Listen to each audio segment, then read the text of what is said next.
Em Jesus confia, sua lei observa. Oh, que gozo, que bênção, que paz. Satisfeito guarda tudo quando ordena, alegria perene nos traz. Creio, observa tudo quanto ordena, o fiel obedece ao que Cristo manda. O inimigo falas e a calúnia mordas, Cristo pode desprestigiar. Nem tristeza, nem dor, nem intriga maior poderão ao fiel abalar. Creio, observa tudo quanto ordena, o fiel obedece ao que Cristo manda. Que delícia de amor, comunhão com o Senhor, tenho crentes e luz vilear.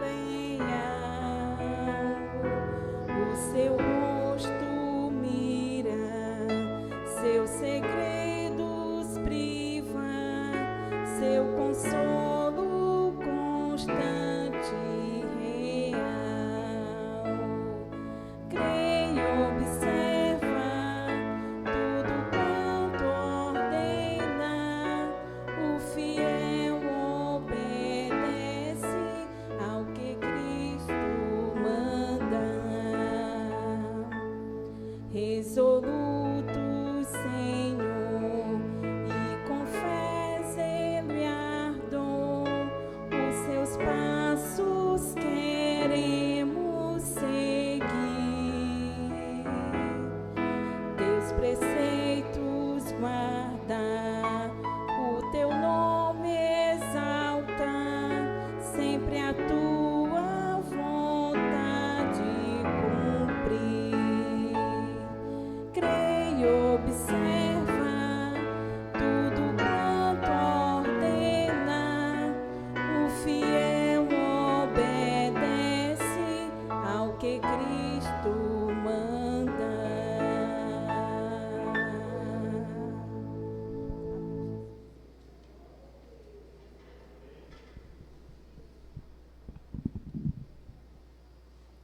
Boa noite, meus irmãos, que a graça e a paz do nosso Senhor Jesus Cristo esteja com todos, amém?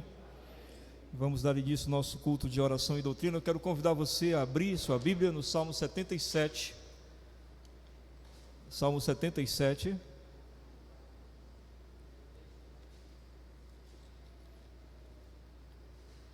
Esse é um salmo da autoria de Asaf, que era um salmista, e é um salmo que fala sobre alguém que perdeu um pouco de comunhão com o Senhor e restabelece essa comunhão, ou busca restabelecer essa comunhão. Então nós vamos ler esse Salmo 77, amém? Quero convidar você a ficar de pé, por favor, se você puder. Diz assim, Salmo 77: Elevo a Deus a minha voz e clamo, elevo a Deus a minha voz para que me atenda. No dia da minha angústia procuro o Senhor. Erguem-se as minhas mãos durante a noite e não se cansam. A minha alma recusa consolar-se. Lembro-me de Deus e passo a gemer. Medito e me desfalece o espírito. Não me deixas pregar os olhos, tão perturbado estou que nem posso falar. Penso nos dias de outrora, trago à lembrança os anos de passados tempos. De noite indago o meu íntimo e o meu espírito perscruta. Rejeita o Senhor para sempre? Acaso não torna a ser propício? Cessou perpetuamente a sua graça? Caducou a sua promessa para todas as gerações? Esqueceu-se Deus de ser benigno? Ou na sua ira terá ele reprimido as suas misericórdias? Então disse eu: isto é a minha aflição. Mudou-se a destra do Altíssimo. Recordo os feitos do Senhor, pois me lembro das tuas maravilhas da antiguidade. Considero também nas tuas obras todas e cogito dos teus prodígios. O teu caminho, ó Deus, é de santidade. Que Deus é tão grande como o nosso Deus? Tu és o Deus que opera maravilhas, e entre os povos tem feito notório o teu poder. Com o teu braço remiste o teu povo, os filhos de Jacó e de José. Viram-te as águas, ó Deus, as águas te viram e temeram, até os abismos se abalaram. Grossas nuvens se desfizeram em água, houve trovões no espaço. Também as suas setas cruzaram de uma parte para outra. O ribombar do teu trovão ecoou na redondeza. Os relâmpagos alumiaram o mundo. A terra se abalou e tremeu. Pelo mar foi o teu caminho, as tuas veredas pelas grandes águas, e não se descobrem os teus vestígios. O teu povo tu o conduziste como rebanho, pelas mãos de Moisés e de Arão. Amém? Vamos orar, meus irmãos. Senhor, nós estamos aqui neste lugar para bendizer e engrandecer o teu nome, assim como as pessoas que estão em casa também, ó Deus, se reúnem nesse instante para louvar e engrandecer ao Senhor. Pedimos que o Senhor, ó Deus Todo-Poderoso, se faça presente aqui neste lugar, bem como em todas as casas que estão nos recebendo, que para a tua glória, ó Deus, eles possam compreender mais do teu amor, compreender mais do teu ensino, buscar mais a tua presença.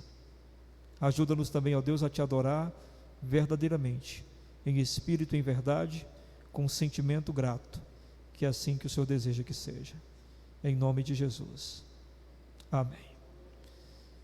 Vamos adorar o Senhor. Se você puder permanecer de pé, permaneça de pé, certo?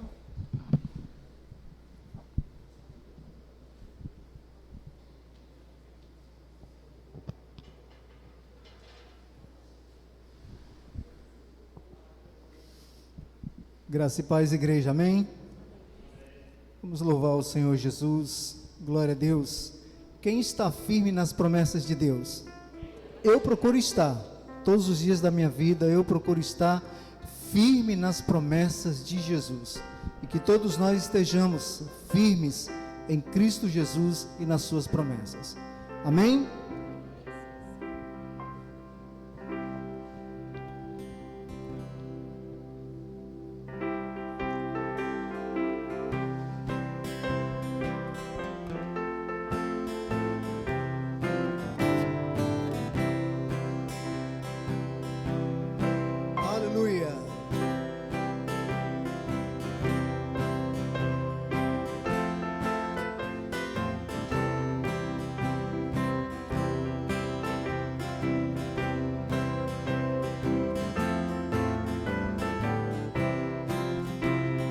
Firme nas promessas do meu Salvador, cantarei louvores ao meu Criador. Fico pelos séculos do seu amor, firme nas promessas de Jesus. Firme, firme, firme nas promessas de Jesus, meu Mestre. Firme, firme, sim, firme nas promessas de Jesus. Firme nas promessas, não irei falhar. Vendo as tempestades a me consternar, pelo verbo eterno eu hei de trabalhar. O quê? Firme nas promessas de Jesus. Firme, firme, firme nas promessas de Jesus, meu Mestre. Firme, firme, sim, firme nas promessas de Jesus. Firme nas promessas, sempre vejo assim, purificação no sangue para mim. Plena liberdade gozarei sem fim. Firme nas nas promessas de Jesus. Firme, firme, firme nas promessas de Jesus, meu mestre.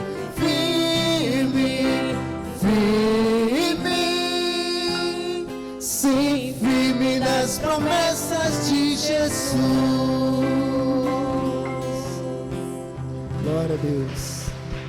Aleluia. Nós viemos nesta noite aqui para adorar a Jesus. Aleluia.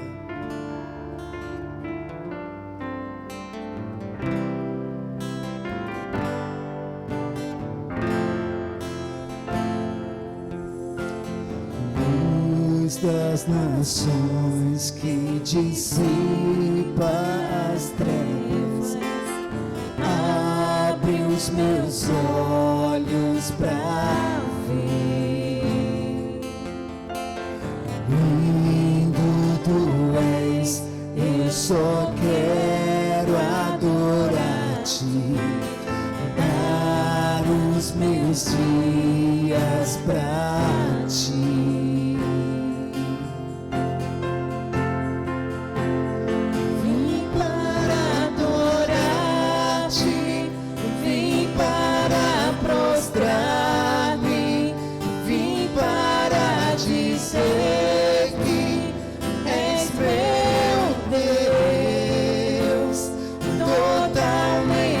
Amável, totalmente digno, tão maravilhoso para mim.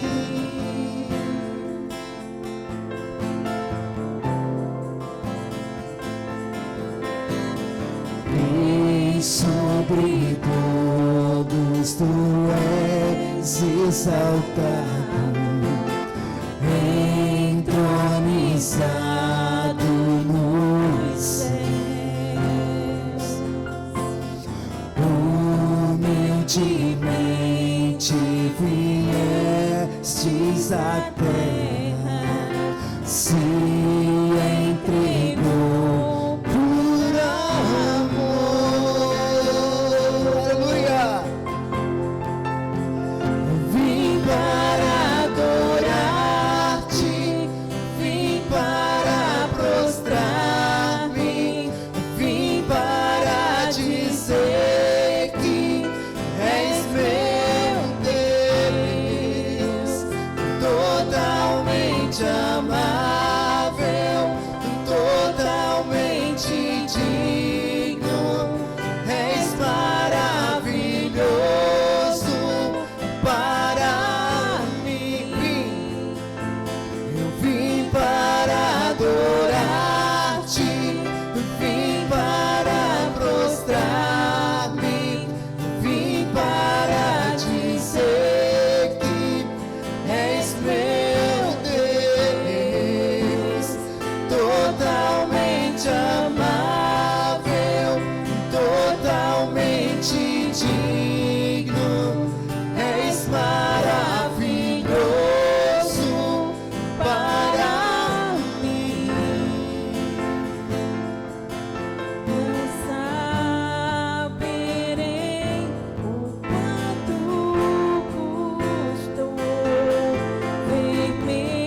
Glória a Deus, erga a sua voz, igreja.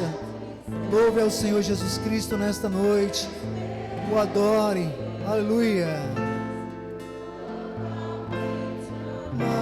Amável, totalmente digno, és maravilhoso para mim. Glória a Deus. Aleluia. Glória a Deus.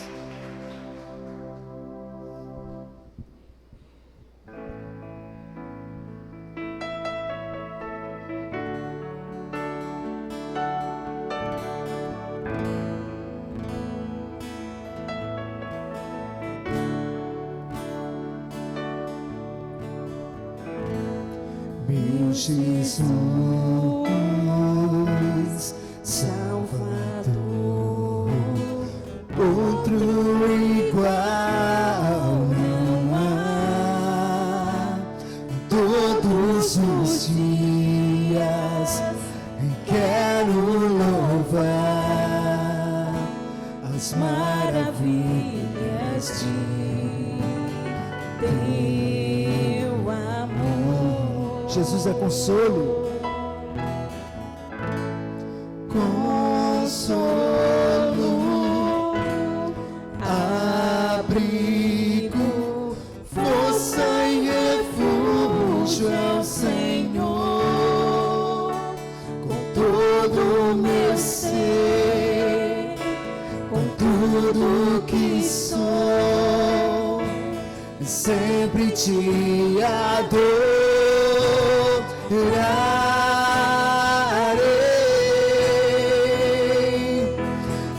Aclame ao Senhor toda a terra e cantemos poder, majestade, louvores ao Rei.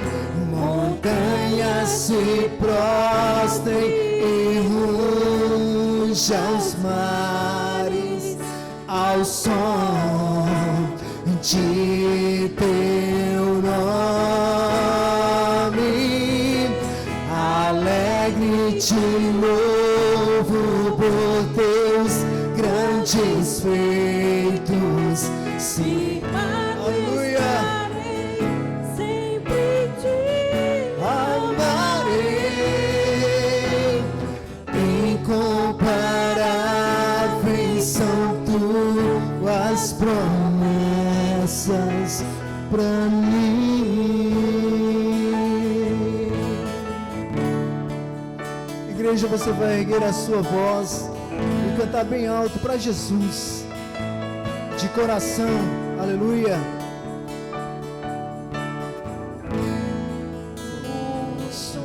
consolo, Abrigo, força e refúgio é o Senhor. Com todo o meu ser, com tudo que sou, sempre te adorarei.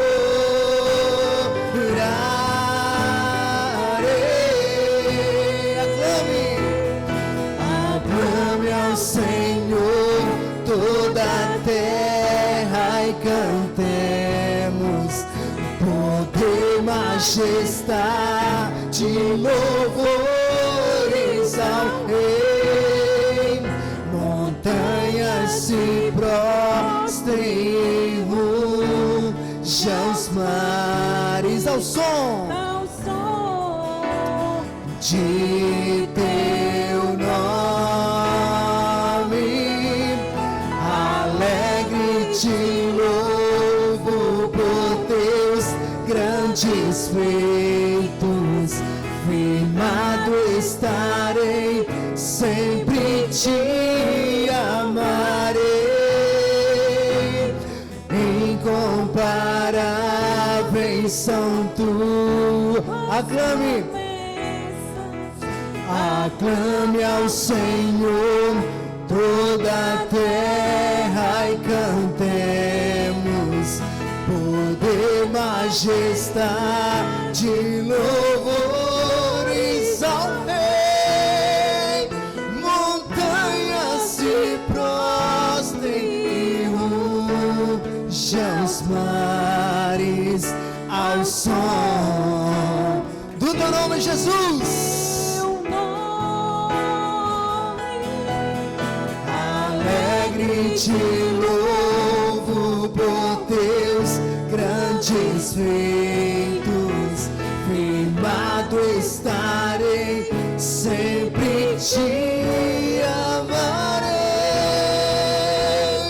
Incomparáveis são tuas promessas, incomparáveis são tuas promessas,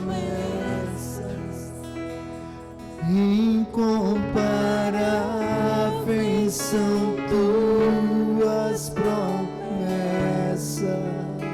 Para todos nós, para mim.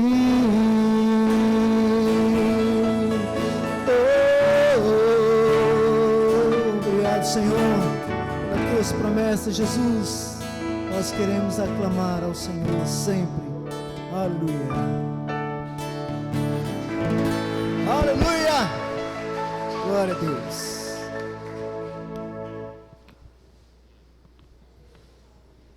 Vamos continuar adorando ao Senhor, bendizendo ao Senhor.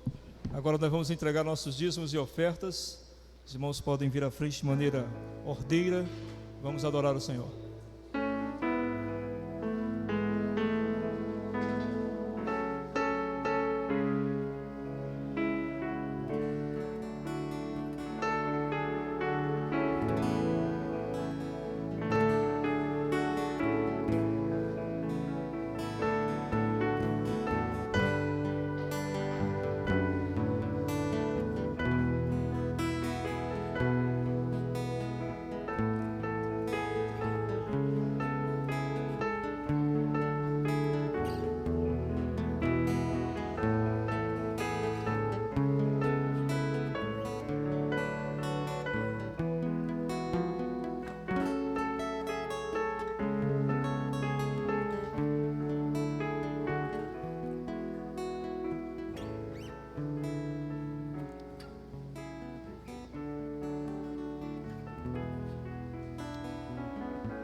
Vamos orar, meus irmãos, agradecer por esse momento que nós podemos dedicar nossos dízimos e ofertas. Ó Deus, nós te louvamos e te bendizemos porque sabemos que todas as coisas provêm de ti. Sabemos que o sustento, o pão de cada dia, tudo, ó Deus, é porque o Senhor se compraz de nos abençoar com os tais. E nós te bendizemos então nesta noite, te agradecemos e somos gratos por poder ser participantes da expansão do teu reino neste lugar, por podermos, ó Deus, colaborar para a honra e glória do teu nome. Que o Senhor nos abençoe sempre com os meios, com os recursos, para que assim possamos abençoar outras vidas, em nome de Jesus. Amém. Amém, meus irmãos. Deixa eu pegar aqui.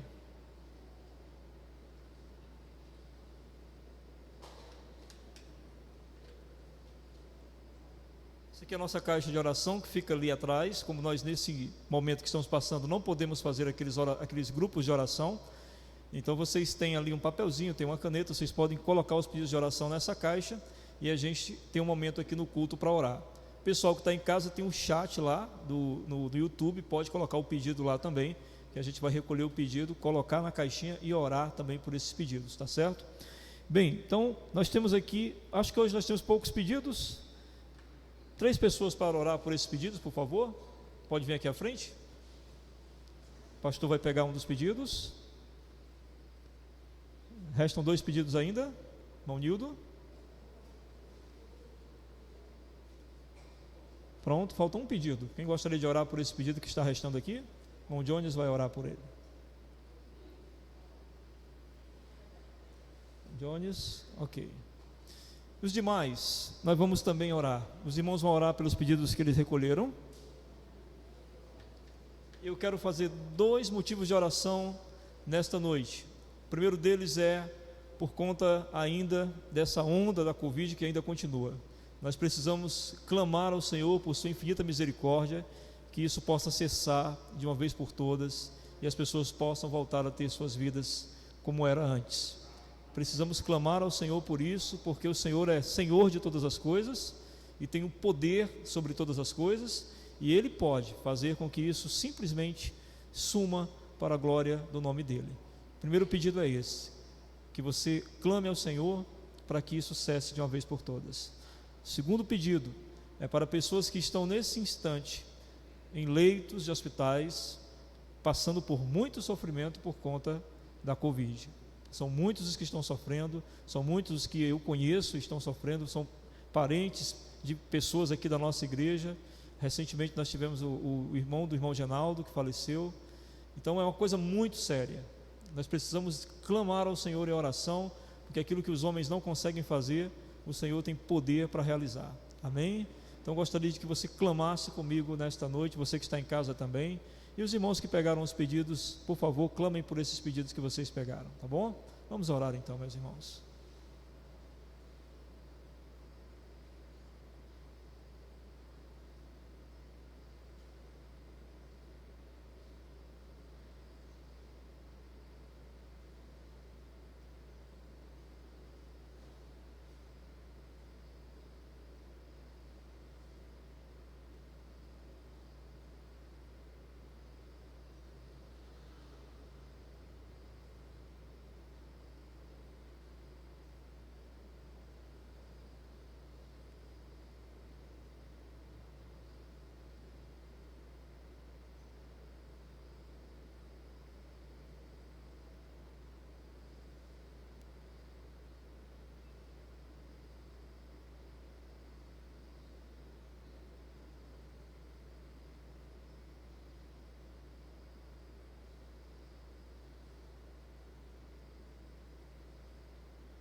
Senhor, nós não sabemos quais são os teus propósitos ainda com todo esse flagelo, com todo esse sofrimento que as pessoas têm sofrido mundo afora, mas nós confiamos em Ti. Nós sabemos que há algo que o Senhor deseja fazer por meio de tudo isso.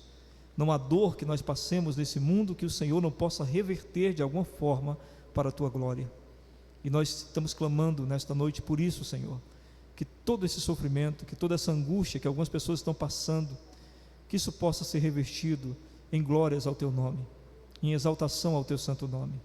Por isso nós confiamos em Ti, na Tua misericórdia, para que o Senhor faça cessar, ó Deus, de uma vez por todas este mal, para que nós possamos ter a oportunidade mais uma vez de Te adorar livremente, e as pessoas possam voltar ao seu trabalho e possam voltar sem medo, sabendo que o Senhor, por Tua mão gloriosa, impediu que a morte chegasse até eles.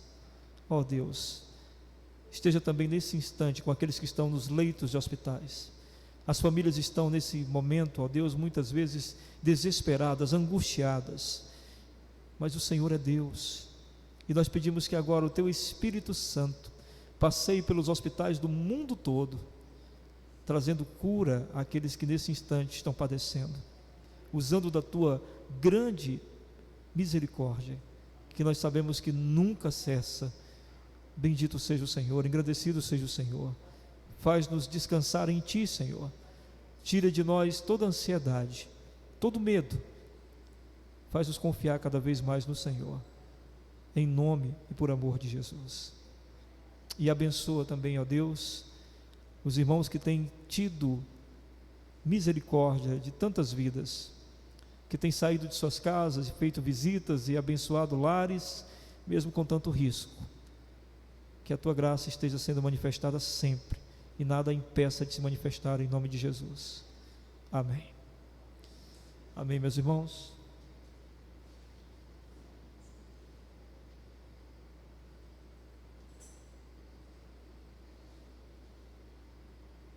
Deixei ali a Bíblia longe de mim, mas vamos lá.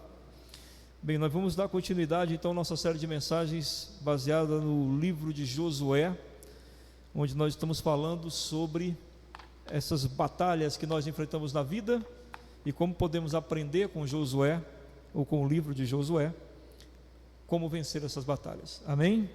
E nós chegamos em Josué capítulo 5, quero convidar então você a abrir sua Bíblia, Josué capítulo 5.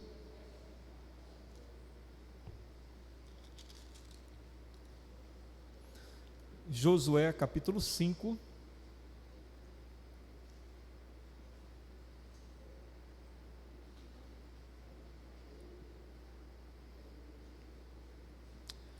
Amém? Vamos ler então? Diz assim a palavra do Senhor: Sucedeu que, ouvindo todos os reis dos amorreus que habitavam deste lado do Jordão ao ocidente, e todos os reis dos cananeus que estavam ao pé do mar, que o Senhor tinha secado as águas do Jordão de diante dos filhos de Israel, até que passamos, desmaiou-se-lhes o coração e não houve mais alento neles por causa dos filhos de Israel. Naquele tempo disse o Senhor a Josué: Fazes facas de pederneira e passa de novo a circuncidar os filhos de Israel. Então Josué fez para si facas de pederneira e circuncidou os filhos de Israel em Gibeate Aralote. Foi esta a razão porque Josué os circuncidou. Todo o povo que tinha saído do Egito, todos os homens de guerra, eram já mortos no deserto pelo caminho, porque todo o povo que saíra estava circuncidado. Mas a nenhum deles que nascera no deserto, pelo caminho, depois de terem saído do Egito, haviam circuncidado. Porque 40 anos andaram os filhos de Israel pelo deserto, até se acabar toda a gente dos homens de guerra que saíram do Egito, que não obedeceram à voz do Senhor, aos quais o Senhor tinha jurado que lhes não havia de deixar ver a terra que o Senhor, sob juramento, prometeu dar a seus pais, terra que mana leite e mel. Porém, em seu lugar, pôs a seus filhos.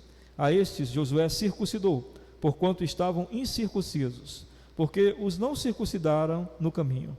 Tendo sido circuncidada toda a nação, ficaram no seu lugar no arraial, até que sararam. Disse mais o Senhor a Josué: Hoje removi de vós o opróbrio do Egito, pelo que o nome daquele lugar se chamou Gilgal, até o dia de hoje.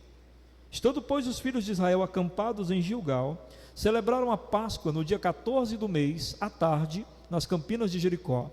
Comeram do fruto da terra no dia seguinte à Páscoa. Pães asmos e cereais tostados comeram nesse mesmo dia.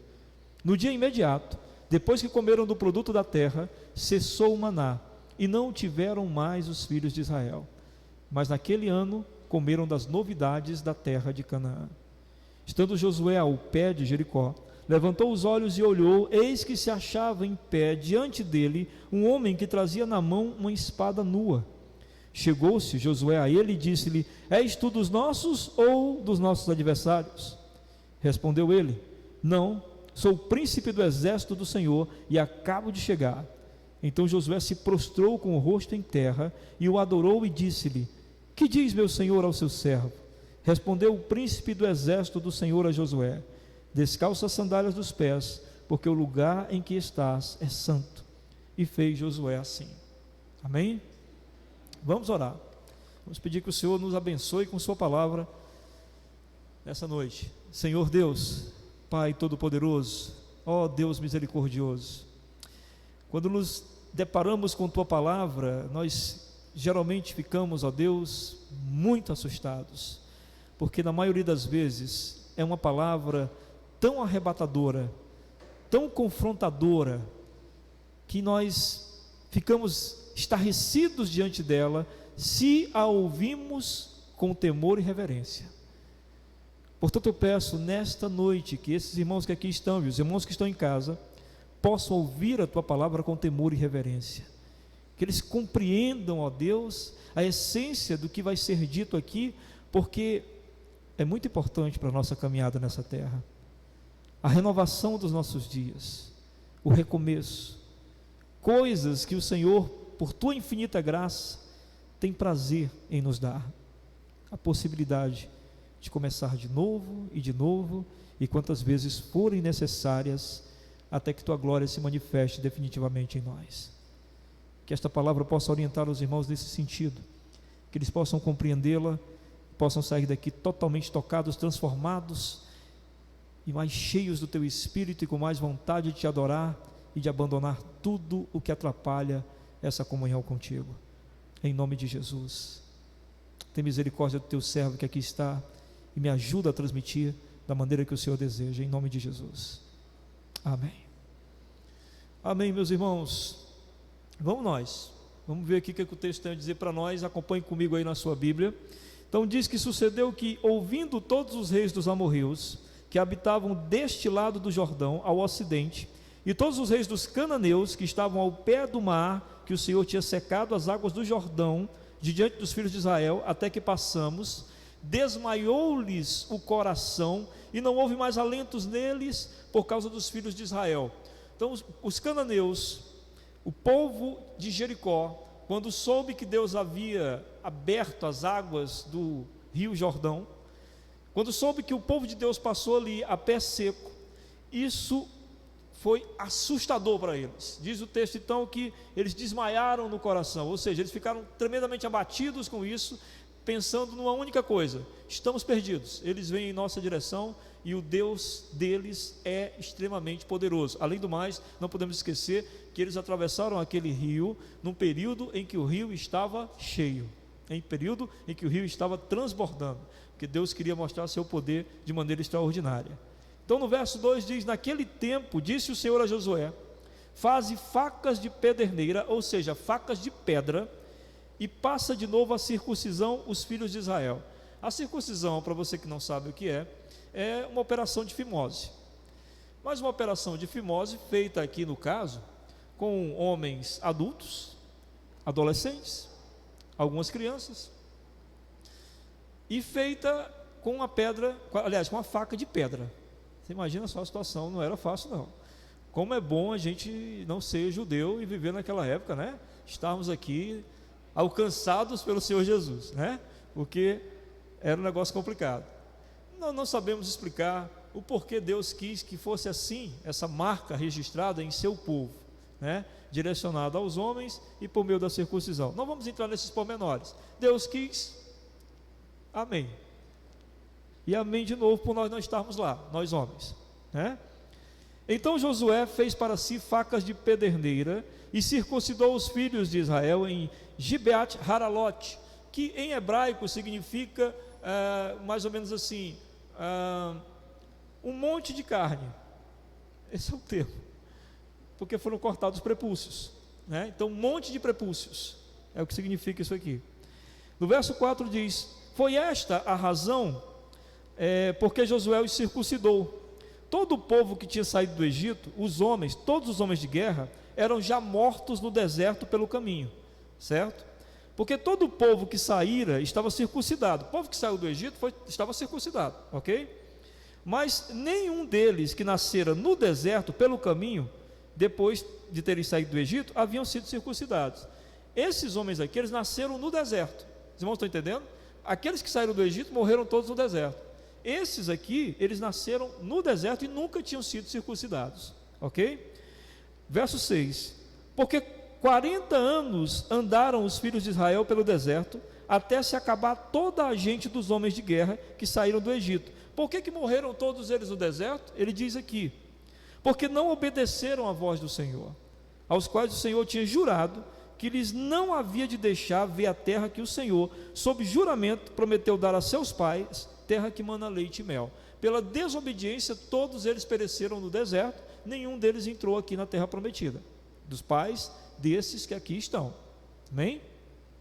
No verso 7 diz: porém, em seu lugar pôs a seus filhos, a estes Josué circuncidou, porquanto estavam incircuncisos, porque os não circuncidaram no caminho. Interessante, nos 40 anos que eles estavam lá no deserto, não houve pedido de Deus que eles fossem circuncidados, ok? No verso 8: tendo sido circuncidada toda a nação, ou seja, todos os homens daquela nação israelita, ficaram no seu lugar no arraial até que sararam. Tinha que esperar sarar, né? Lógico, imagina só, o corte era com faca de pedra. Então a primeira coisa que a gente vê aqui do versículo 1 ao versículo 8 é que Deus estava firmando uma identidade com eles, para além daquilo que eles tinham com os seus parentes. Os seus parentes tinham sido derrotados pelo pecado. Deus agora quer firmar uma coisa entre o Senhor e eles, como se Deus estivesse dizendo o seguinte: não se importem com o que aconteceu com os pais de vocês, nós agora somos vocês e eu. Esqueçam o que aconteceu com os pais de vocês, nós vamos aqui assumir um novo compromisso, nós vamos assumir aqui um pacto novo, entre aspas, né?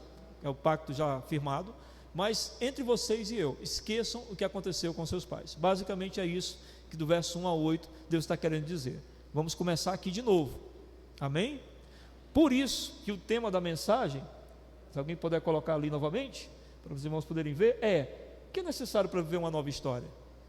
Eles estavam ali começando uma nova história.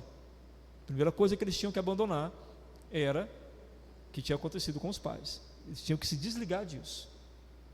No verso 9 diz o seguinte: disse mais o Senhor a Josué: hoje removi de vós o opróbrio do Egito, pelo que o nome daquele lugar se chamou Gilgal até o dia de hoje. Ou seja, o outro aspecto é que agora eles também não tinham mais uma identificação com o antigo Egito, com o pecado e com a escravidão qual eles tinham vivido, certo? Deus estava dizendo: olha, nesse momento eu quero que vocês lembrem também que vocês não têm mais nada a ver com o Egito, vocês não são escravos daquilo que os pais de vocês eram. Vocês têm que viver uma outra realidade agora, totalmente esquecida daquela aos quais seus pais viveram. O termo que é usado aqui é Gilgal, que é um termo hebraico que na pronúncia pode ser Galau, que traduzido significa lancei fora. Então, quando Deus dissesse: lancei fora o passado de vocês, lancei fora o Egito, lancei fora aquela escravidão, joguei fora. Eles precisam desse entendimento, eles precisam reconhecer isso. Por quê? Porque eles sabem, foi dito pelo Senhor, que os pais deles pereceram no deserto por causa do pecado. E qual foi o grande pecado que os fez perecer no deserto? Por incrível que pareça, era um desejo constante que eles tinham de voltar ao Egito. Todas as vezes que as coisas ficavam apertadas, todas as vezes que as coisas ficavam meio angustiadas, o que eles pensavam? Se nós estivéssemos no Egito. Não parece muito com a vida de alguns cristãos, quando eles começam a caminhar com Deus, e algumas coisas começam a dar errado, não do jeito que eles queriam, começam a ficar mais apertados, a coisa começa a ficar um pouco mais estreita. O que alguns cristãos costumam dizer? Quando eu não tinha compromisso com a igreja, quando eu não estava seguindo a Jesus, parece que era mais fácil. É desse tipo de pensamento que o Senhor quer livrá-los. Eu joguei o opróbrio do Egito fora. Lembrem disso, vocês não têm nada a ver com o Egito. No verso 10 ao verso 12 diz: estando, pois, os filhos de Israel acampados em Gilgal, celebraram a Páscoa no dia 14 do mês, à tarde, na campina de Jericó. A Páscoa, como os irmãos sabem, era a celebração da passagem do povo da escravidão do Egito, para a liberdade no deserto. Comeram do fruto da terra no dia seguinte à Páscoa. Pães asmos e cereais tostados comeram nesse mesmo dia. O interessante para nós é o verso 12. No dia imediato, depois que comeram do produto da terra, cessou o maná. Olha que interessante, né? O maná vinha, mas no dia que eles comeram do fruto da terra a qual eles iam tomar posse, aquela terra lá, que mana leite e mel, diz o texto que cessou o maná, e não tiveram mais os filhos de Israel. Mas naquele ano comeram as novidades da terra de Canaã. Ou seja, nessa nova história, o maná não era mais necessário. Não era mais necessário por quê? Porque Deus os proveria de outra forma. Qual seria a providência de Deus agora? Uma terra fértil, uma terra que tinha muita comida, uma terra que tinha muita fartura, e eles não precisavam mais dessa questão do maná para abençoá-los nesse sentido. Ou seja, o que nos mostra que Deus tem providência para cada momento, né? Então a providência no deserto era o maná, mas quando eles estavam numa terra frutífera, não havia mais necessidade dessa providência. A providência de Deus agora era outra, né? Nós vamos examinar depois. Do verso 13 ao 15 é a parte mais espetacular do texto. Estando Josué ao pé de Jericó, levantou os olhos e olhou. Eis que se achava em pé diante dele um homem, que trazia na mão uma espada nua, ou seja, uma espada desembainhada, né? Chegou-se Josué a ele e disse-lhe: és tu dos nossos ou dos nossos adversários? No verso 14 respondeu ele: não, sou príncipe do exército do Senhor. Amém? Ele não disse eu sou um anjo, ele disse eu sou um príncipe. Qual a característica de um príncipe? Um príncipe é o filho do rei. Amém? Ok. Então Josué se prostrou com o rosto em terra e o adorou. O príncipe não disse: levanta-te, porque eu sou homem, levanta-te, porque eu sou anjo. O príncipe não disse nada disso. E Josué disse: que diz meu senhor ao seu servo? Josué o chama de senhor e pergunta o que ele tem a dizer a ele. Respondeu o príncipe, sem repreender Josué e dizer: não sou o senhor, mas simplesmente respondeu: descalça as sandálias dos pés, porque o lugar em que estás é santo. Vocês lembram onde isso foi dito outra vez? Foi quando a sarça ardente falou com Moisés. Amém? E aí o que a sarça disse? A voz que saía da sarça: tira as sandálias dos teus pés, porque este lugar agora aqui é santo, porque Deus estava ali. Quem está aqui com Josué não é nada mais, nada menos do que o nosso Senhor Jesus Cristo. Amém? É Deus, é o Senhor, é uma manifestação do Senhor Jesus. E o que isso quer dizer? Bom, quer dizer que Deus estava em Jericó. Se Deus estava em Jericó, estava pronto para lutar ao lado do povo. E se Deus estava em Jericó, pronto para lutar ao lado do povo, a vitória era certa. Eles podiam ficar tranquilos em relação a isso. Amém? Então, gente, assim, se a gente for olhar para a Bíblia desde o começo, desde Gênesis até o final, a gente vai perceber uma coisa muito interessante. A Bíblia tem muitos recomeços. Muitos recomeços. Começa uma coisa, termina, recomeça de outra forma diferente. Mas isso acontece várias vezes. Até no período lá, né, dos reinados, quando são juízes, depois um juiz morre, surge outro, recomeça tudo de novo, não é isso? Chega o período dos reis, é a mesma coisa, morre um rei, recomeça, volta outro, e assim sucessivamente. A Bíblia é um livro que mostra para nós muitos recomeços, mas muito mais do que isso, a Bíblia mostra para nós que o nosso Deus é um Deus de recomeços. Ele é um Deus que sempre nos capacita a recomeçar. E é isso que a gente pode observar no texto. A gente observa no texto o Deus de recomeços. Veja algumas coisas interessantes. Primeiro, o Deus de recomeços liberta seus filhos do passado, dando-lhes nova identidade no presente. Ora, os filhos daqueles que morreram lá no deserto, o que eles pensavam? Que eles são parte daquilo que aconteceu no deserto. Os irmãos entendem isso? Nós somos parte de um erro, nós somos parte de um pecado, nós somos parte de uma falha, nós somos parte de alguém que não deu certo. Simplesmente isso. Aquelas pessoas que atravessaram o Jordão, elas precisavam se libertar de um estigma do passado. Seus pais foram teimosos e, pelos pecados que cometeram, ficaram para trás, e eles provavelmente se identificavam com isso. Eles foram: meus pais são assim, e provavelmente nós somos assim também. Talvez por isso o Senhor não quis que eles fossem circuncidados lá no deserto, porque a identificação com os pais seria maior ainda. Então o Senhor esperou para que passasse o deserto, saíssem do deserto, entrassem na terra prometida, e ali finalmente eles fossem circuncidados, para que ali houvesse na cabeça deles talvez a ideia desse simbolismo de que a história mudou. A história mudou, a vida mudou. Então veja bem, nosso passado familiar pode ser um dos grandes inimigos de nossas vidas.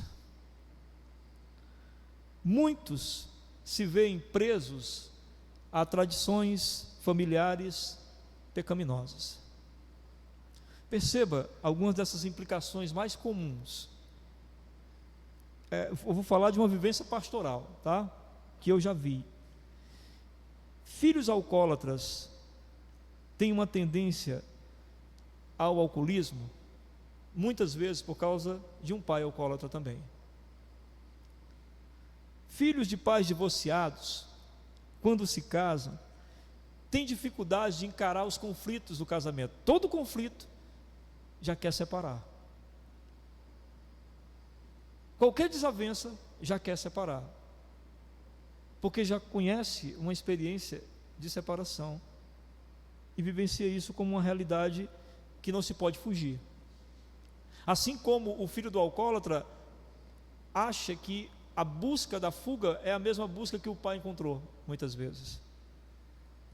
O marido autoritário teve um dia o autoritarismo do seu pai diante dos seus olhos, e acreditou mesmo que o jeito de ser pai e marido era assim. A mãe superprotetora provavelmente teve a experiência familiar do desafeto, em algum aspecto. Sofreu desafeto, sofreu abandonos dentro da família. E quando sofreu abandono, quando tem alguém que diz: esse é seu filho, essa é sua filha, desse aqui eu não largo, porque é meu. Porque quando fui dos outros, ninguém deu a mínima, mas agora que é meu, eu não vou largar. É lógico que isso aqui que eu estou falando, como quase tudo na vida, não chega a ser uma regra, mas também não deixa de ser um fato que se repete muitas vezes. Certa vez, a família de Jesus veio ao encontro dele, e ele estava dentro de uma residência ensinando, quando alguém chegou e lhe disse: tua mãe e teus irmãos estão aí fora e te procuram. Está lá em Marcos capítulo 3. Jesus olhou para aquelas pessoas e disse, na verdade fez uma pergunta: quem é minha mãe, meu pai, meus irmãos? E antes que alguém dissesse alguma coisa, ele respondeu: todo aquele que faz a vontade do meu pai. Olha, Jesus estava dizendo aqui algo muito precioso para nós, muito precioso. Quando nós o conhecemos, nós devemos nos identificar com uma nova família. Você entende isso? É isso que Jesus está dizendo. Quem é minha família? Não, minha família é aquela que se submete ao Pai. Todos que se submetem ao Pai são minha família. Então Jesus estava dizendo aqui para nós que na medida em que nós o conhecemos, nós devemos nos identificar com essa nova família, família cujo pai é Deus e pelo qual nós somos adotados por meio de Jesus Cristo. Amém? Essa nova família, diferente das nossas famílias naturais, tem a participação ativa do Espírito Santo, dando-nos a condição de termos uma influência pura, saudável e curadora.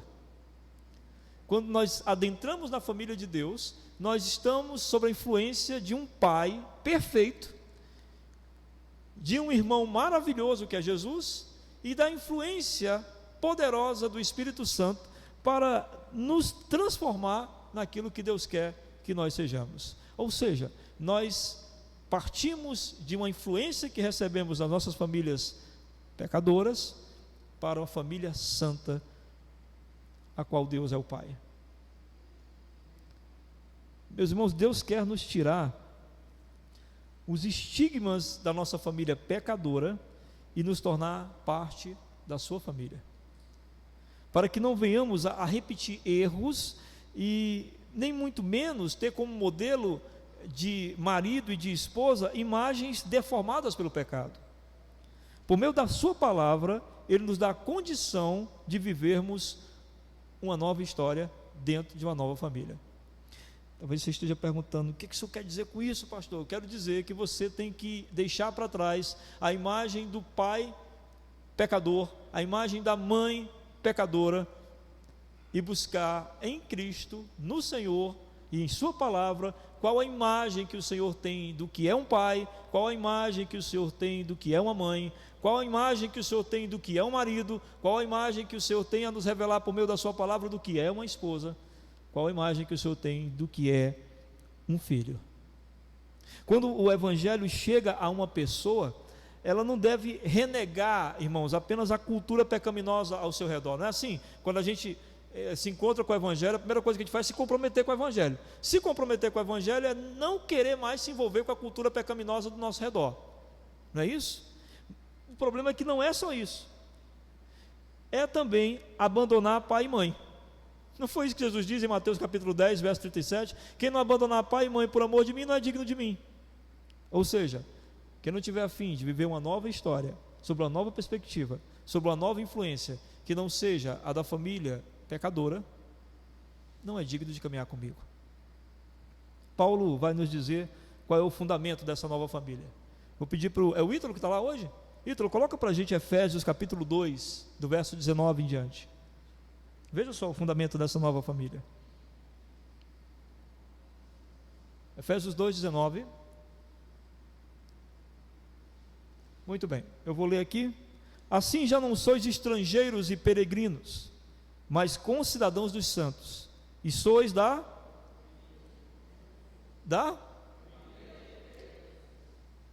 família de Deus. Não sois estrangeiros, não sois peregrinos, mas concidadãos dos santos e família de Deus. Essa família de Deus, como é que ela funciona?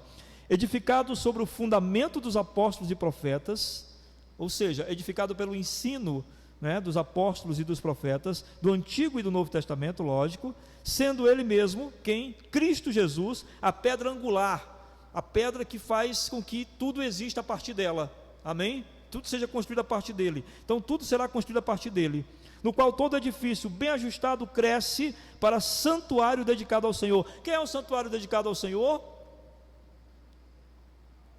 Nós, não é isso aqui não, somos nós.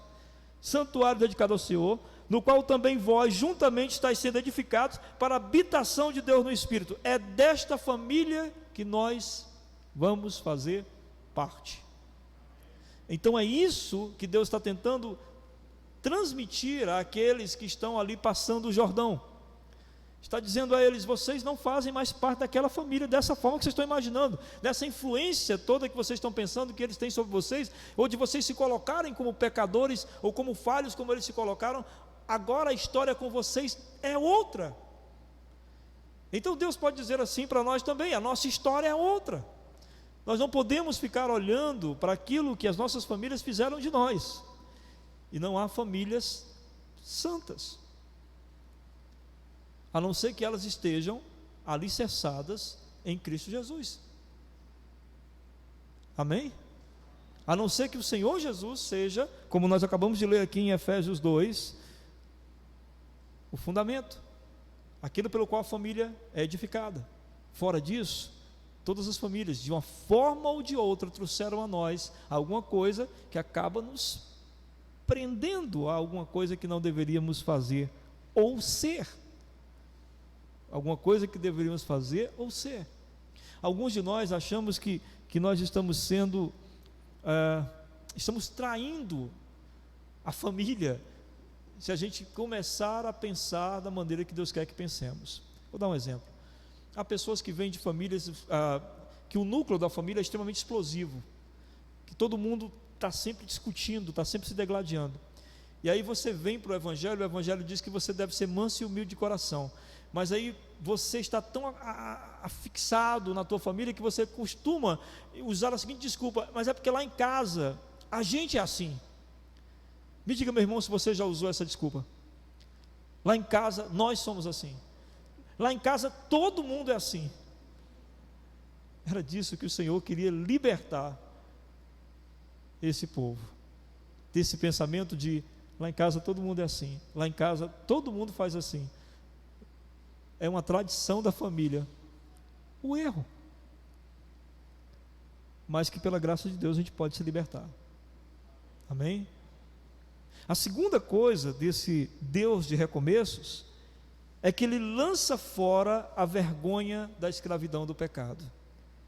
No Egito, o povo de Deus foi subjugado, humilhado, e por pouco, meus irmãos, não foi extinto, mas Deus interveio para resgatá-los.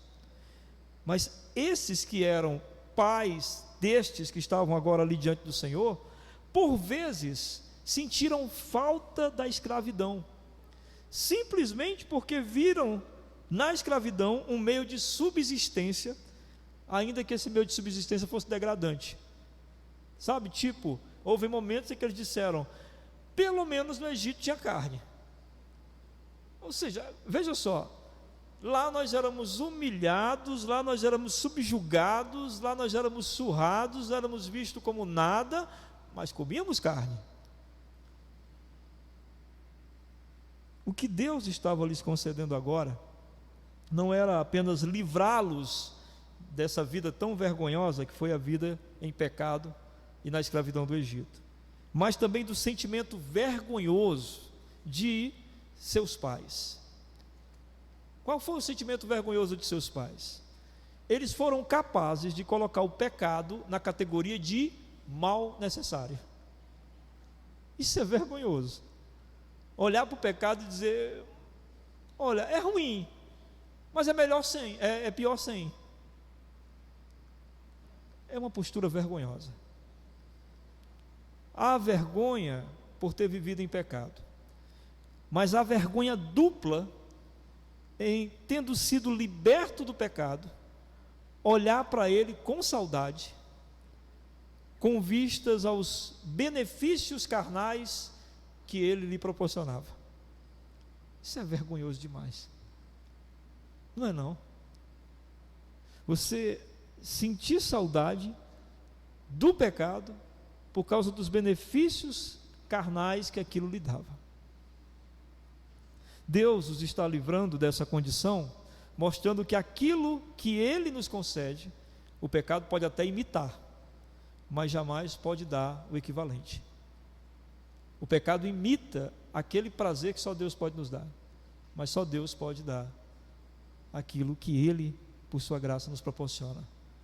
Então, a alegria e o prazer proporcionado por Deus jamais poderão ser o mesmo que o pecado nos traz. Jamais. Por isso, libertar-se desse apego que o pecado nos dá, só é possível pela experiência que a gente tiver com o que Deus está nos dando. Ou seja, ninguém vai se libertar do pecado se não tiver uma experiência com algo que Deus lhe dá fora do pecado. Estão entendendo? Ninguém se liberta do pecado sem antes receber de Deus algo fora do pecado. Quando você recebe algo de Deus fora do pecado, você diz: opa, isso aqui é extremamente melhor do que aquilo que o pecado tem me oferecido.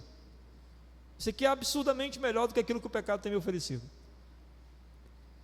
Os vícios, os desejos incontroláveis, os arroubos emocionais, né? Aquela alegria que você quer ter de qualquer jeito, de qualquer forma, a qualquer hora, em qualquer momento, não quer parar de sentir jamais esse sentimento.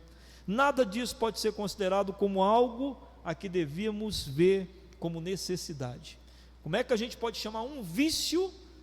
Porque a palavra vício está dizendo nos aprisiona. Como é que a gente pode chamar um vício de mal necessário? De necessidade. Não é necessidade. Se nos acorrenta, se nos maltrata, se nós não temos controle, se nós não podemos dizer não e sim, então não pode estar nos fazendo bem. Desejos incontroláveis. Como a gente pode sentir saudades de desejos incontroláveis? Saudade de não ter domínio próprio, saudade de não ter controle sobre as coisas. Enfim, quem experimentou o cuidado de Deus, que nos é dado por meio dos seus preceitos? Como é que Deus cuida de nós? Por meio dos seus preceitos, amém? Por meio dos seus mandamentos, por meio daquilo que Ele diz como a gente deve fazer. Quem experimentou o cuidado de Deus por meio dos seus preceitos, sabe que o plano dele é muito bom. Qual é o plano de Deus? Dá alegria e prazer aos seus filhos, de maneira que, enquanto Ele dá alegria e prazer aos seus filhos, nada lhes é tirado. Percebe isso? A alegria e o prazer que o pecado lhe dá, sempre lhe tira alguma coisa, até arruinar completamente toda a tua vida. Eu lembro de algum tempo atrás, aconselhar um jovem aqui, que chegou à nossa igreja, e ele estava desesperado. Ele começou vendo pornografia, era cristão, e ele achou que ver pornografia não faria mal nenhum, que não estava fazendo mal a ninguém. Esse era o conceito que o diabo elaborou na cabeça dele e que ele aceitou. Só que ele estava completamente viciado, a mente completamente dominada pela pornografia, e ele agora estava num estado de desespero, por não conseguir olhar mais para mulher nenhuma com respeito, por não conseguir se controlar em algumas situações, em ônibus, por não conseguir se controlar quando via uma mulher sozinha, queria se aproximar, tocar na mulher, um desespero total, porque a mente estava completamente dominada pela pornografia.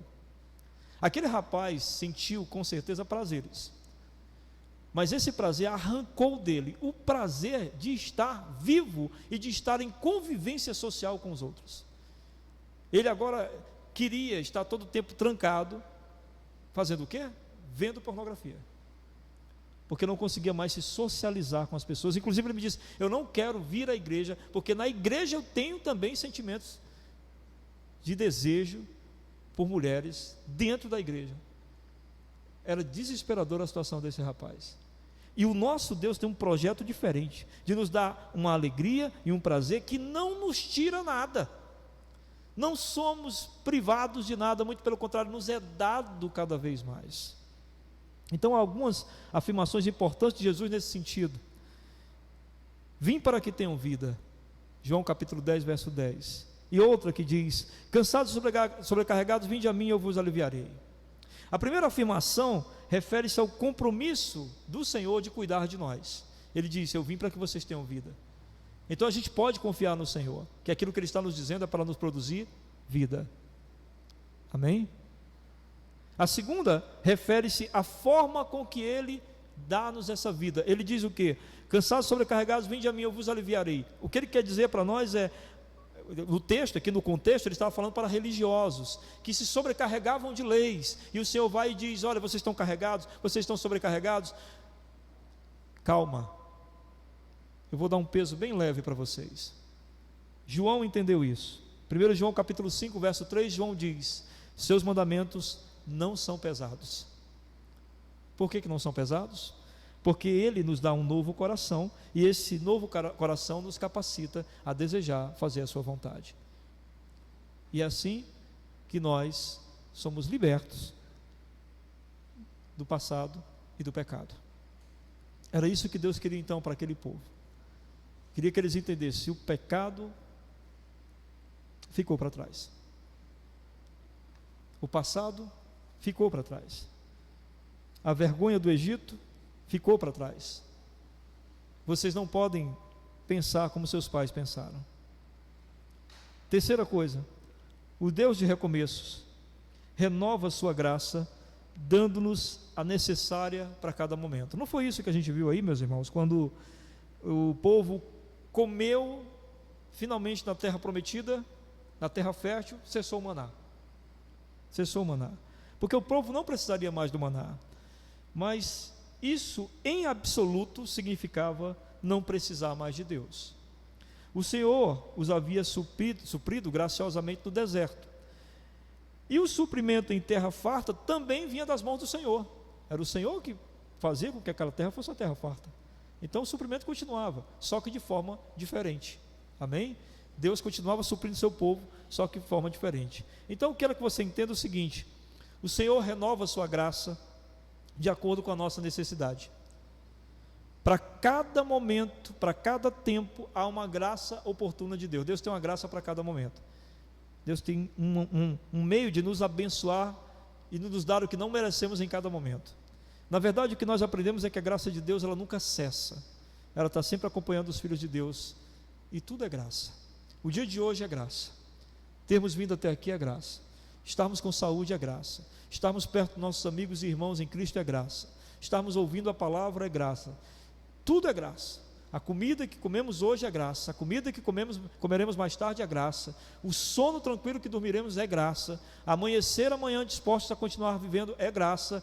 Todos os dias a graça do Senhor se renova. Todos os dias. E era o que o Senhor estava querendo dizer ali quando aquele maná cessou.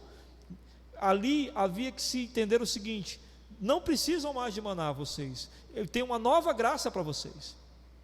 A nova graça é a própria terra prometida, é a terra fértil que eu vou fazer com que sempre esteja à disposição de vocês. Então Deus renova a sua graça. Há sempre uma graça nova. Então quando você pensar: meu Deus, o que eu vou fazer quando eu ficar velho? Será que alguém vai cuidar de mim? O Senhor renovará a sua graça. Alguma coisa virá ali. Meu Deus, e se eu adoecer? Virá uma graça. E se eu ficar desempregado? Também virá graça. Porque o Senhor renova a sua graça. C.S. Lewis diz que o diabo nos incita a nos preocupar com o que faremos no futuro. Isso é o diabo que nos incita a nos preocupar com o que faremos no futuro. Mas C.S. Lewis diz o seguinte: Deus quer que nos ocupemos com o que devemos fazer no presente.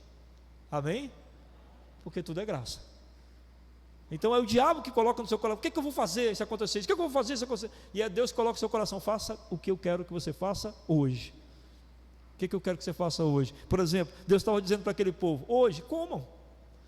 Não vai vir mais maná do céu, não. Comam. A comida está aí diante de vocês. É tipo aquilo que Paulo falou, né? Eu tanto sei passar por aflições, como sei passar por abundância, porque tudo é graça. Eu tanto sei ter muito o que comer, como não ter nada o que comer. Eu lembro de um rapaz que trabalhava no sítiozinho da minha avó, e na hora do almoço minha avó colocava comida para ele, e ele dizia assim: tire mais um pouco. Eu sei que a minha avó ia tirando, né? Deixava, ficava bem pouquinho. Minha avó dizia: mas meu filho, você trabalhou tanto, por que você come tão pouco? Ele diz: não, é porque amanhã eu não vou ter esse tanto aí. Então eu quero comer do tanto que eu vou ter amanhã, lá em casa. Olha a cabeça dele, né? Não sabia aproveitar a graça. Pois Paulo diz: eu sei passar por abundância, eu como mesmo, meu amigo. E quando não tiver o que comer também, eu sei que é graça do Senhor de me sustentar, mesmo não tendo o que comer. Amém? Quarta coisa, o Deus que recomeços, Deus de recomeço, perdão, reafirma a sua presença na nova história que se inicia. Ali estava diante de Josué a presença de Deus materializada. Que maravilha, né, irmãos? Que maravilha. A espada em punho, né? Demonstrando ali a prontidão para a batalha. Deus sempre irá reafirmar a sua presença em nossas vidas quando nós iniciarmos uma nova história. Quando iniciarmos uma caminhada nova, o Senhor sempre se manifestará lá de alguma forma. Por exemplo, quando nós começamos a caminhar com o Senhor Jesus, quando a gente começou a caminhar com Ele, quando a gente entendeu o Evangelho, quando entregamos nossa vida a Ele, o que aconteceu ali? Imediatamente a gente tinha a certeza e a convicção de que Jesus estava com a gente. Isso aconteceu com vocês? No dia que vocês decidiram: eu quero caminhar com Jesus, você sentiu que Ele estava ali? A gente vai para casa sentindo isso. Eu lembro que eu fui para casa sentindo isso: o Senhor está comigo. Não como antes eu imaginava que estava, mas agora eu sei que Ele está. Então a diferença do exército de Israel para todos os outros estava no general que comandava o exército de Israel. O general era o próprio Deus. A nossa diferença para as pessoas que empregam as mesmas batalhas que nós está naquele que enfrenta essas mesmas batalhas conosco. Como diz o salmista, nós não nos valemos de carros ou cavaleiros, nós fazemos menção do Deus vivo. Amém? Salmo 20, verso 7. Nós sempre fazemos menção do Deus vivo. A maior motivação para um cristão enfrentar as batalhas da vida, ou para começar uma nova história, é a presença de Deus, dando segurança de que nós não seremos derrotados. Amém? As promessas da Bíblia sobre essa presença vencedora são fartas. Eu separei aqui algumas só para a gente louvar a Deus junto, amém? Só para a gente ficar feliz junto. Salmo 46, 7. O Senhor dos exércitos está conosco, o Deus de Jacó é o nosso refúgio. Aleluia, que bênção. O Senhor é a minha luz e a minha salvação, a quem temerei? Ainda que um exército se acampe contra mim. Meu Deus do céu, que maravilha. Ainda que a Covid nos cerque, né? Aleluia. Isaías 41, 10. Não temas, eu sou contigo, não te assombres, eu sou teu Deus. Uma vez eu citei esse texto numa sala de aula, e um dos meus alunos era judeu e disse: opa, isso aí era para o povo judeu. E aí outro aluno levantou e disse: opa, isso aí é para todos que amam o Senhor. Eu creio nisso. Por isso que eu citei aqui. Isaías 43, 2. Quando passares pelas águas, tu não submergirás. Quando passares pelo fogo, este não te queimará. Aleluia. João 15, 5, Jesus dizendo: sem mim nada podeis fazer. E nem queremos, Senhor. E nem queremos ficar sem o Senhor. João capítulo 17, vos darei um consolador. Sim, Senhor, nós queremos um consolador. Mateus 28, estarei convosco todos os dias. Romanos 8, somos mais que vencedores por meio daquele que nos amou. Amém? Essa era a garantia desse povo que estava atravessando o Jordão. Essa é a nossa garantia. Eu queria trazer algumas aplicações aqui para a vida dos irmãos. Primeiro, você gostaria de recomeçar? Você cometeu alguma falha, algum erro e gostaria de recomeçar? É interessante nós pensarmos que Deus não se ofende com a nossa necessidade de constante recomeço. Uma prova disso é a parábola do filho pródigo, que o filho vem para recomeçar e o pai tem muito prazer em dar esse recomeço ao filho. Então, quem sabe seja um momento da sua vida em que um recomeço se faça necessário. Se sim, se você percebe, não, eu preciso recomeçar, eu tenho feito as coisas aí que eu tenho sido preso à cultura da minha família, eu tenho estado preso aos meus pecados antigos, eu não tenho percebido a presença do Senhor comigo, eu tenho que recomeçar. Então deixa eu apresentar 3 coisas para você recomeçar. Primeiro, abandone o passado. Aceite a sua nova identidade em Cristo. Todos os dias nós precisamos abandonar o passado, porque todos os dias o passado nos visita com lembranças, e as lembranças são sempre assim. As lembranças, elas são dizendo para nós que nós não fizemos uma coisa errada, nós somos aquilo que fizemos. Ou seja, a lembrança nunca é que um dia nós mentimos, a lembrança é nos dizendo que nós somos mentirosos. Então, a gente passa a se identificar com o pecado, como se nós, ao invés de termos cometido um pecado, fôssemos ainda aquilo que o pecado diz que nós somos. Então, se alguém um dia adulterou, e esse passado foi perdoado, quando a lembrança vem, a lembrança não vem dizendo a ele que um dia ele adulterou, a lembrança vem dizendo que ele é um adúltero. É uma forma que o diabo tem de tentar fazer com que nós não entendamos que perdão de pecado significa o seguinte: você não é mais um infrator, você cometeu uma infração, a infração foi perdoada e o infrator não existe mais. Aleluia. Você pensa nisso? Eu não sou mentiroso, mas eu já menti muito. Compreendem? Então passe a se identificar como o pecador que morreu. Amém? Ou separe a sua nova condição de vida do pecado que você cometeu. Diga: sim, eu fiz isso, mas eu não sou isso.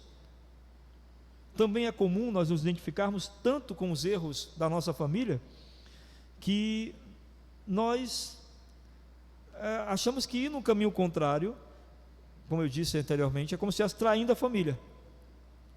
Mas chega a hora em que a gente precisa se reconhecer adotado na família de Deus, e aí que finalmente a gente precisa começar de novo. Tenha uma nova identidade em Cristo, veja-se como filho amado de Deus, o qual está tendo o caráter formado de novo. Amém? Meu pai me ensinou coisas maravilhosas e ensinou coisas horríveis, porque ele era pecador. Minha mãe me ensinou coisas incríveis e coisas horrendas, porque era pecadora. Sinta-se adotado então. Diz que Agostinho, quando recém-convertido, foi interpelado por uma prostituta, a qual ele costumava se relacionar. Ela, do outro lado da rua, dizia: vem, Agostinho, vem, eu estou aqui. E Agostinho respondeu: eu sei, mas eu não estou. Você tem capacidade de dizer isso? Agostinho estava dizendo: aquele Agostinho não está mais aqui, esse é o problema. Você tem capacidade de dizer: aquele Wellington não está mais aqui, aquela Brenda não está mais aqui, como é que eu posso, né? Aceite a sua identidade de nova criatura, reconheça os seus pecados dos quais você se arrependeu, e reconheça que eles estão no passado, porque Cristo lhe garantiu o perdão de todos eles. Deixe os pecados no passado, não os traga para o presente, como se eles tivessem algum efeito ainda sobre você. Alguns anos atrás eu conheci uma jovem aqui na nossa igreja que antes de se converter era prostituta. Convertida ao Evangelho, ela começou uma vida completamente diferente de antes, mas a clientela dela continuava procurando. Só que quando a clientela chegava nela e via semblante diferente, jeito de falar diferente, roupas diferentes, aspecto totalmente diferente, a clientela simplesmente reconhecia que ela não estava mais ali. É disso que eu estou falando. Você pode recomeçar, mas para recomeçar, deixa o pecado para trás. Segunda coisa, receba a graça de Deus para o dia de hoje e confie que ela irá lhe suprir amanhã. Talvez você pergunte: certo, pastor, hoje, por meio da pregação, estou convicto de que quero recomeçar, mas eu tenho medo do que possa acontecer amanhã. A mesma graça que hoje vai ao teu coração e diz: você pode. Amanhã ela repete a mesma história: você pode, porque eu estou contigo, porque Deus está contigo. Então o Senhor lhe dá a graça da comunhão com os irmãos, a graça da oração, a graça do conhecimento da palavra, a graça da presença dEle. Renova-se isso todos os dias. Amém? Terceiro, Jesus está com a espada empunhada nas mãos para desbravar ao seu lado o futuro, e não há o que temer. Que imagem gloriosa! Nosso Senhor tomando a frente das nossas escolhas, dos nossos propósitos, dos nossos sonhos, e fazendo assim com que o inimigo da nossa alma obtenha derrotas constantes. Vocês entendem isso? Toda vez que os meus sonhos são subordinados a Deus, meus propósitos são subordinados a Deus, minhas escolhas são subordinadas a Deus, o inimigo nunca prevalece. Maior é o que está em nós do que o que está no mundo. Amém? Vamos orar? Senhor, nós te agradecemos por esta noite, pela graça e misericórdia que foi ouvir tua palavra e compreender mais o que significa recomeçar nossas histórias. Há algumas pessoas aqui que necessitam muito disso, Senhor, e elas precisam confiar na tua palavra, de que elas podem seguir em frente, porque o Senhor assim o deseja, assim o quer. Então, ó Deus, derrama nesse instante, por meio do teu Espírito, esta convicção nesse coração, para que esta pessoa saia deste lugar de adoração e possa, ó Deus, recomeçar, assim como o teu povo estava ali recomeçando, confiando absolutamente no teu poder, na tua graça, no teu perdão, na tua misericórdia. Que assim seja no meio do teu povo, em nome de Jesus. Que o amor de Deus, a comunhão do seu Santo Espírito e a graça do nosso Senhor Jesus Cristo esteja derramada sobre todo o povo de Deus, agora e para todo sempre. Amém. Deus abençoe. Antes de sair, fala com o Senhor sobre o que você ouviu nesta noite.